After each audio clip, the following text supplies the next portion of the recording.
বিস্ফোরক আইনে করা মামলায় সবার জামিনের পাশাপাশি ২৪ ঘণ্টার মধ্যে কারাগারে থাকা বিটিআর সদস্যদের মুক্তির আলটিমেটাম দেওয়া হয়েছে। বুধবার চাকরিচ্যুত বিটিআর সদস্য এবং কারাগারে থাকা সদস্যদের পরিবার এ আলটিমেটাম দেন। এ সময় পিলখানা হত্যাকাণ্ডের দিনটিকে সেনা হত্যা দিবস ঘোষণার দাবি জানিয়ে জুলাই বিপ্লবের ঘোষণাপত্রে বিটিআর সদস্যদের দাবিগুলো অন্তর্ভুক্ত করার কথা জানান চাকরিচ্যুত ও কারাগারে থাকা বিটিআর সদস্যদের স্বজনরা।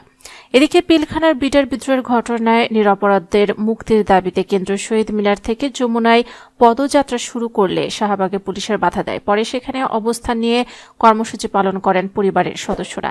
এর আগে আজ ভোরে আলো ফোটার আগেই কানায় কানায় পূর্ণ হয় কেন্দ্রীয় শহীদ মিনার। চাকরিচ্যুত বিটিআর সদস্যদের পুনর্বহাল এবং কারাগারে থাকা সদস্যদের মুক্তির দাবিতে মানববন্ধন করা হয়। সেখানে এই মানববন্ধনে সাবেক বিটিআর সদস্যদের পাশাপাশি কারাগারে থাকা পরিবারের লোকজন অংশ নেন।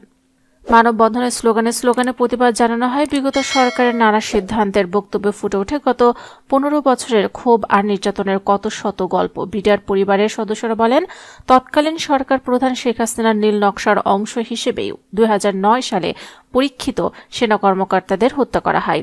একই সঙ্গে পরিকল্পিতভাবে ফাঁসানো হয় বিটিআর সদস্যদের। সমাবেশ থেকে বিটিআর সদস্যদের বিরুদ্ধে করা বিস্ফোরক মামলায় সবার জামিনের পাশাপাশি ২৪ ঘণ্টার মধ্যে কারাগারে থাকা সদস্যদের মুক্তির আলটিমেটাম দেওয়া হয়।